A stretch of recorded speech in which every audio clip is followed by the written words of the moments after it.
Assalamualaikum warahmatullahi wabarakatuh. Alhamdulillah wa syukurillah. Hari ini kita ketemu kembali di acaranya podcastnya Klinik Hati. Para sahabat dimanapun Anda berada, ya, kita kedatangan tamu yang luar biasa. Tapi sebelum itu, kan saya sapa nih para sahabat yang mungkin di dalam negeri, ya khususnya untuk daerah Jawa Barat, Jawa Tengah, Jawa Timur, dan para sahabat yang mungkin di daerah Kalimantan, Papua, Sumatera dan sebagainya. Dan untuk yang luar negeri, mungkin negeri sebelah, ya Malaysia, Singapura, Taiwan, Thailand, Laos dan sebagainya. Para sahabat sekalian, dimanapun Anda berada, kita kedatangan tamu yang sangat-sangat luar biasa. Tentunya Gus yang satu ini, kalau saya manggilnya luar biasanya beliau adalah sifat yang tawadunya atau mungkin rendah hatinya ya. Itu adalah sosok Gus yang memang tidak dipungkiri. Beliau adalah putra terbaik Kabupaten Cilacap, putra terbaik untuk Indonesia khususnya. Nah, para sahabat sekalian, kita nggak usah berlama-lama lagi, ya. Kita langsung sapa dan tegur secara langsung karena beliau sudah di samping saya, yaitu Gus Rosid. Ya, Assalamualaikum Gus. Waalaikumsalam warahmatullahi wabarakatuh. Alhamdulillah. Alhamdulillah sehat. Doanya Amin. Ustaz Imam. Amin. Alhamdulillah sehat. Oke. Gus Rosid, mohon maaf ini merepotkan. Enggak. Harus bisa datang ke podcastnya Klinik Hati dan mungkin para sahabat sekalian di sana mungkin pada gak kenal siapa beliau. Padahal beliau itu luar biasa di Kabupaten Cilacap, siapa yang gak kenal beliau? Ya. Terutama mungkin para katakanlah santri-santri ya, beliau udah gak dipungkiri lah keilmuannya beliau, tapi tetap rendah hati, sejuk, tenang, damai ketika kita melihatnya beliau. Para sahabat di sini saya akan membedah sedikit tentang Gus Rosid nih. Gus Rosid aslinya dari mana nih? Asli Cilacap Saya atau? Iya. Bukan dari Oh, Cilacap. bukan dari Cilacap. Asli kelahiran saya dari Majalengka. Majalengka. Saya dari kampung namanya Desa Garawangi, kecamatannya Sumberjaya, Majalengka. Kampung yang jauh dari kota. Terus saya lahir di sana tahun 80. Jadi waktu itu termasuk saya lahir yang mengenal main kelereng gitu. Oh iya, gundu ya kalau iya. Gundu. Sekarang kan gamer. Iya. Kan anak-anak sekarang umur berapa tahun saja udah main game. Iya. Dulu itu mainan karet, unslang gitu ya. Nah, saya tertarik nih dengan kota Majalengka. Majalengka itu sebenarnya bisa dikatakan 1000 masjid ya. Karena memang hampir setiap RW mungkin pasti punya masjid dan musola dan bagus-bagus luar biasa itu Majalengka. Kalau Majalengka sih untuk 1000 masjid sih enggak, cuma musola mungkin banyak. Beda kalau daerah mana yang terkenal 1000 masjid kan daerah mana itu? Daerah Lombok. Daerah Lombok. Majalengka itu memang tempat peribadatan agama Islam itu banyak. Ya terkenal bagus-bagus karena wilayahnya juga pegunungan. Biasanya kalau gunung itu kan resik-resik Mas Imam. Iya betul. Insya Allah sih Mas Imam kalau kapan-kapan silaturahim ke sana mampir ke rumah saya, hatinya tambah adem. Amin. Salah satu dari Klinik Hati harus masuk ke sana, ke daerah pegunungan. Iya. Daerah pegunungan. Majalengka kita kebetulan ada Gus. Sebenarnya ada di daerah Majalengka, dekat di Rumah Sakit Umum Majalengka, dekat situ ada. Jadi Majalengka kenapa saya termasuk dekat dengan orang-orang Majalengka karena memang saya banyak sedikit belajar sama orang-orang Majalengka termasuk kiai-kiai besarnya yang di sana. Ya sedikit kenal ya karena memang ada cabang daerah Majalengka dan saat ini apalagi dengan adanya jalur khusus yaitu yang dari Bandung tembus ke Majalengka jalan tolnya ya. Nah itu udah salah satu yang makanya saya sedikit mengerti tentang di sana itu memang masjidnya luar biasa, musolanya itu luar biasa, hampir setiap RW itu ada Gus, luar biasa. Jadi bagus-bagusan itu malah gitu kalau rumah. Mudah-mudahan jamaahnya juga banyak. Amin. Bukan cuma tempatnya saja. Iya betul. Tapi luar biasa karena sudah memuliakan rumahnya Allah. Itu seperti itu. Nah, Gus berarti asli Majalengka dan gimana nih ceritanya kok bisa hijrah ke Kabupaten Cilacap nih? Lucu. Gimana? Dulu itu saya tuh pesantren nggak lama. Kalau yang lain kan pesantren lama. Yeah. Dulu saya awali saya pesantren di tempat paman saya sendiri. Nama pondoknya dulu namanya Bustanul Ulum, kemudian berubah. Sekarang dinamai dengan nama pesantren Al Bukhari. Ya, pengasuhnya itu paman saya sendiri, itu ya Ahmad Banani. Belajar pertama di sana, terus kemudian meneruskan taklim saya, belajar saya ke Kaliwungu. Setelah di Kaliwungu paling berapa tahun? 5 tahun saya, kalau di sana mungkin saya nggak mondok sih ya, pindah tidur maksudnya. Bisa aja. Pindah tidur. Ya habis dari pesantren Kaliwungu, rampung dari sana, saya bingung tuh. Akhirnya waktu itu kan mulai ada namanya Facebook, ada WA. Saya juga ikuti sih, walaupun anak santri saya ngikuti. Gaul lah ya. Gaul ya. Akhirnya kita tuh ada komunitas, ada komunitas. Di antaranya kita kenal dengan Mbak Yuni pun kakaknya istri saya. Oh, kakaknya istri saya. Saya nggak pernah mondok di Kesugihan, tapi saya kenal dengan kakaknya istri saya yang perempuan, kakak perempuannya. Iya. Dari obrolan dengan kakaknya tuh. Waktu itu 2009 lucu. Ini lucu, tapi jangan ditiru. Lucu tapi jangan ditiru ya. Termasuk penggemar bola tapi nggak suka bola. Tapi nggak suka main di lapangan. Cuma penggemar bola. Waktu itu Piala Dunia 2009. Dan saya taruhan tuh sama kakak iparnya berarti ya. Ipar saya. Kakak iparnya ya. Taruhan. Saya kalah. Yang kalah harus main. Oh, gitu. Harus main, ternyata ya di sana ditaruhkan oleh beliau Kiai Asyik Dahri. Dan cuma diberi waktu 2 jam. 2 jam? 2 jam. Memilih mau dinikahin atau mau enggak nih 2 jam ya? Jangan bingung. Tapi memang karena jodoh. Berarti belum sempat istikharah segala. Istikharah saya udah lewat pikiran saya, kemantapan saya waktu itu 2 jam. Bismillah. Saya kira kalau jodoh ya Allah memberikan kemudahan saya bicara. Ternyata Asif saya ngerti sendiri, orangnya tegas. Iya. Orangnya tegas, jelas. Pokoknya kalau A, B. Betul. Saya jawab, oke 2 minggu saya sini lagi. Ya terus akhirnya jadi orang Cilacap ya. Cilacap. Pintar. Gus ini pintar Gus Rosid. Jadi bidikannya ketika memang benar-benar untuk mendapatkan orang Cilacap dan langsung resmi jadi orang Cilacap, maka nikahilah orang Cilacap. Luar biasa.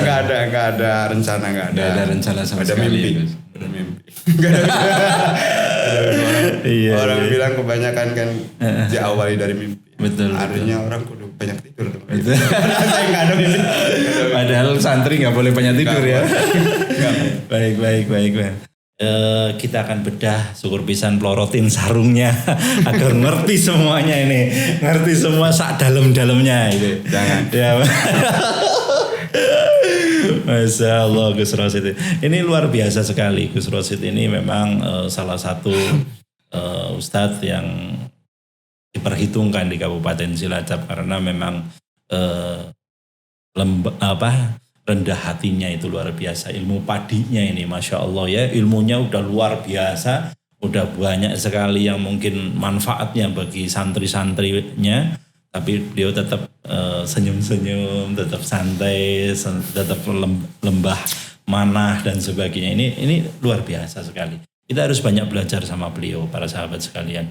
Dan saya harapkan ya kita ambil semuanya pelajaran dari beliau dan kata-kata beliau yang tentunya kita pasti akan bisa mengambil hikmah-hikmahnya yang positif. Tidak usah berlama-lama lagi, kita langsung aja kita bahasa Jawa ini bertakon-takon. Bertakon-takon untuk ke Kiai Nun Sewu nggih Pak Kiai ini. Aduh jan Gusnya saya bingung kadang sok manggil Kiai atau Gus atau apa ya Ustaz atau gimana. Masya Allah. Ini luar biasanya. Bebas katanya. Berarti kan benar-benar luar biasa ini. Ilmunya tinggi tapi tetap rendah hati. Terlalu nih. Ini Gus, mungkin tadi sudah banyak bertanya tentang asal mungkin tempat tinggalnya. Ini ngomong tempat tinggalnya Gus sendiri saat ini di pondok pesantren mana, alamatnya di mana, dan di situ Gusnya bertugas sebagai apa. Nah mungkin organisasi dan sebagainya juga katanya, Gusnya ini sosok orang yang suka berorganisasi. Monggo silakan Gus, ceritakan semuanya. Jadi nggak perlu saya pelorotin sarungnya lah. Gus, Assalamualaikum warahmatullahi wabarakatuh. Waalaikumsalam warahmatullahi. Ya Ustadz Imam, itu tadi mukodimahnya berlebihan. Mukodimahnya berlebihan. Sangat-sangat berlebihan. Saya itu lahir dari orang biasa, dari orang tua biasa. Dan ya kebetulan Allah mengangkat saya mungkin lewat doanya orang tua gitu aja. Lewat doanya orang tua dan bahasa kita orang Jawa itu ada namanya keramat gandul. Keramat gandul. Saya itu orang yang nggak kepengen gitu ya melupakan satu guru ke guru yang lain walaupun terus berpindah-pindah. Tetap semua orang yang pernah mengajarkan satu kalimat saya usahakan jangan sampai Allah lupa pada mereka gitu. Tadi yang dikatakan Ustadz Imam itu benar terlalu berlebihan. Saya memang berdomisili di Kesugian, tepatnya di Pondok Pesantren Asasun Najah. Pondok Pesantren Asasun Najah, Jalan Kebon Salak, RT 2 RW 6. Tepatnya RT 2 RW 6. Di situ karena kakak saya juga seorang ahli ilmu. Dan beliau tahu betul saya itu sampai mana pemahaman keagamaannya, jadi saya di sana cuma membantu. Ya terkadang memang satu minggu kita ngisi berapa hari? 4 hari. Jadi itu pun ya hanya pelajaran-pelajaran yang di luar ilmu nahwu, di luar ilmu sorof. Karena sorof dan ilmu nahwu itu langsung oleh pengasuh. Saya masalah tauhid, fikih itu aja. Ya. Tauhid, terus juga di hari yang lainnya kita coba isi di pondoknya Kiai Asif dari pondok Anwarun Najah, pondok Anwarun Najah. Tadi apa pertanyaannya? Saya lupa. Terlalu banyak ya. Jadi arahnya kan suka berorganisasi, suka kumpul-kumpul. Kalau organisasi, karena saya dulu itu nggak pernah mengenyam pendidikan di Cilacap, akhirnya kita alon-alon, tapi memang saya suka berorganisasi. Pertama sih kita kumpul-kumpul sama orang-orang yang suka maulid. Karena basic saya juga dari orang tua saya, dari mbah saya, itu termasuk katakanlah pecinta Ahlul Bait. Mbah saya itu punya rumah dinamakan dengan rumah rumah singgah. Rumah singgah untuk habaib yang dulu itu sering di wilayah Cirebon, wilayah Majalengka. Banyak yang bermalam di sana, banyak yang kemudian mampir dan sampai ada yang menginap, sampai dinikahkan oleh mbah saya. Dan ketika saya pindah ke sini pun ya berkah doanya beliau-beliau. Dilalah bahasanya. Dilalah kita diketemukan dengan orang-orang baik yang memang mahabbah kali ahli bait. Karena betul kita orang ahli sunnah wal jamaah, dalam manhajnya beliau orang NU, manhajnya siapa? Hadratus Syekh Hashim Asy'ari, beliau mengatakan bukhutun walau wahidan minhum dipastikan akhir hayatnya nanti husnul khotimah. Saya nggak mau seperti itu. Jadi satu saja pinginnya husnul zuriyah khotimah. kita benci, yang kita takutkan akhir hayat kita husnul khotimah. Itu yang saya nggak mau.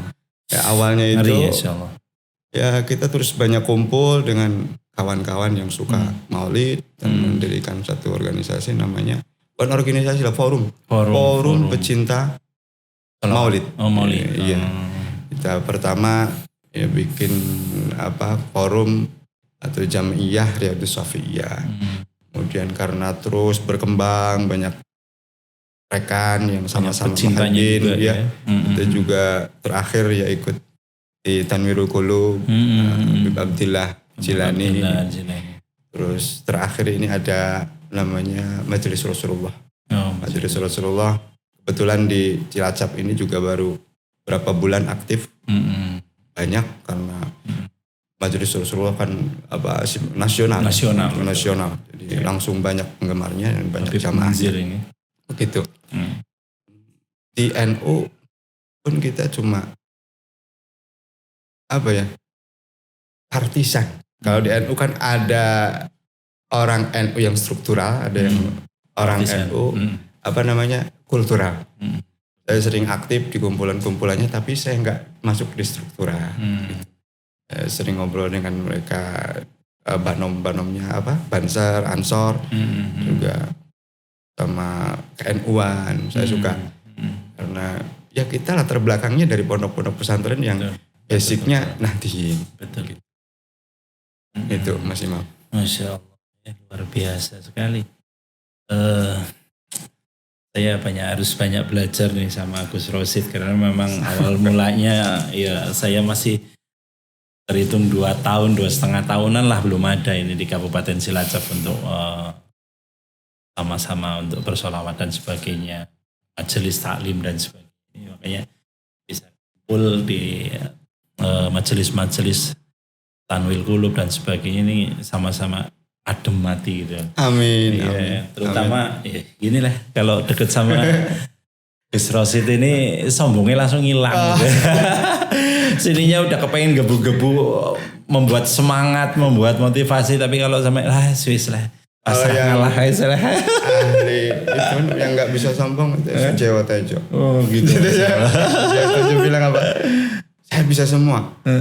Yang saya nggak bisa satu, sombong. Allah.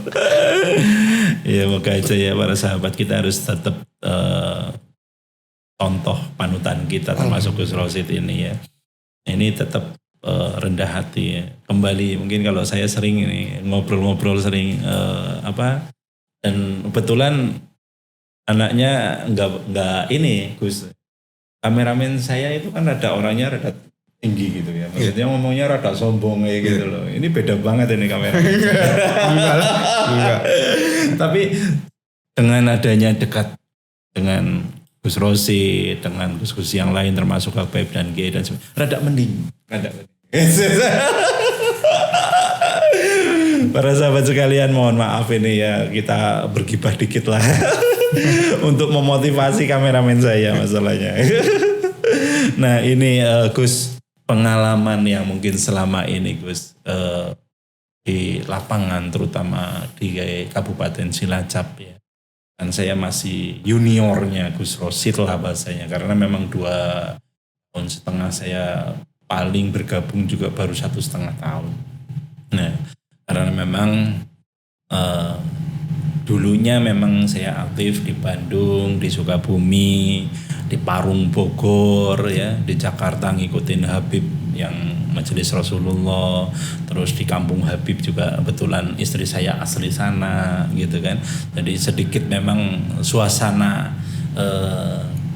kayak kampung santri walaupun di Jakarta alhamdulillah kita dapat, alhamdulillah. Terus di Sukabumi juga alhamdulillah kita dapat.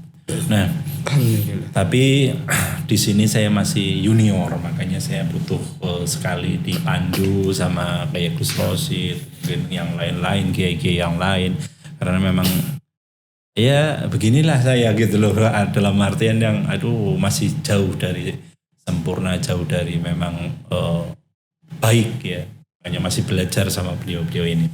yang ahli ilmu, ahli ibadah, ahli pokoknya Masya Allah.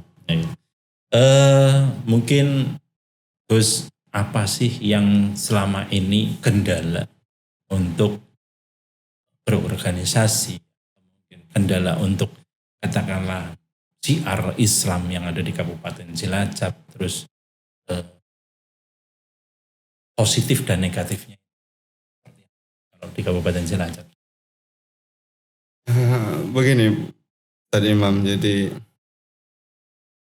tiap perjuangan sekecil apapun itu perjuangannya pasti ada resistensi, pasti ada lawannya, pasti ada lawan. Dan memang itu jalan Tuhan untuk kita selalu semangat, selalu biar kuat, selalu jihad. Karena kalau nggak ada itu kita nggak jalan, nggak ada jihad, nggak ada perjuangan, nggak ada perjuangan. Kalau saya sih begini Ustadz, saya tamsil ya, saya perumpamakan. Guru saya itu pernah bilang gini, setiap kamu berjuang, sekecil apapun perjuangannya, dia bilang tamsilkan mereka yang melawan kita, itu bagaikan orang yang membakar rumah kita. Jadi kalau ada orang yang membakar rumah kita, terus kita tahu, ini dilematis nih. Keputusan kita yang mana yang harus diambil, dan itu yang menentukan kita ke depan. Apakah kita ngejar yang membakar, kemudian kita lupakan rumah yang dibakar, atau kita terus cari air untuk mengguyurnya, mengguyur, gitu ya, untuk cepat padam gitu ya. Api itu gitu. Kalau kita lari ikut, tentunya kita yang kebakar. Betul. Ya, jadi yang terbaik sih menurut saya, betul kata guru saya, ya introspeksi aja. Mungkin ya itu bagian dari kesalahan kita yang harus terus diperbaiki. Dan saya yakin ke depan ketika kita tamsilkan gambaran tadi seperti itu, kita adem. Kita adem. Ini karena waktu ini, Gus, mohon maaf. Jadi apa yang untuk para pemuda-pemuda sekalian yang ada di podcastnya Klinik Hati, mungkin sarannya memotivasi diri untuk menjadi seperti apa dan sebagainya untuk para sahabat di luaran sana, terutama mungkin yang di podcast Klinik Hati dan serta yang ada santri-santri di pondok pesantren Asa Sunajah. Mungkin monggo silakan Gus. Pertanyaannya berat. Agar bisa memotivasi orang. Saya ini acara broadcast kayak gini baru pertama. Pertama agak nervous. Iya. Dulu itu jauh sebelum Imam Ghazali itu ada seorang ahli filosof. Kita bilang ahli sufi. Ahli sufi Zunnun al-Misri. Saya ini masuk ke sini baru lihat namanya aja Klinik Hati. Itu udah bukan orang biasa nih. Masya Allah. Bukan orang biasa. Klinik Hati. Kalau di Yaman tuh ada Al-Haddad. Ahli apa tadi? Ahli hati yang bagaikan yang atau saya bahasa Indonesia apa? Yang kerasnya bagaikan hati ya. Bagaikan besi. Dan saya lihat Klinik Hati itu nama yang keras tapi gimana? Punya nilai spiritual yang sangat tinggi. Beliau Zunnun al-Misri bilang, man aslaha sarirotahu. Siapapun yang terus memperbaiki hatinya, maka aslahallah ala niyatah. Maka Allah otomatis langsung menyehatkan, memperbaiki jasmaninya. Ya, jadi saya kira pas banget. nama klinik hati itu pas banget dengan kalimat yang tadi diucapkan oleh Dunun Al-Misri. Masya Allah. Bahwa jasad itu bisa sehat, bisa baik, bisa kuat dan ya, sebagainya. bisa kuat. Itu dimulai dari hati. Dimulai dari hati. Gitu. Dan saya kira untuk semua kru klinik hati, podcast klinik hati ya. Broadcast klinik hati. Ya. Ya bangga, harus bersyukur. Harus bersyukur kita dikumpulkan dalam kumpulan yang baik. Amin. Klinik hati namanya juga baik. Nama itu kan sebuah doa. Nama itu sebuah doa.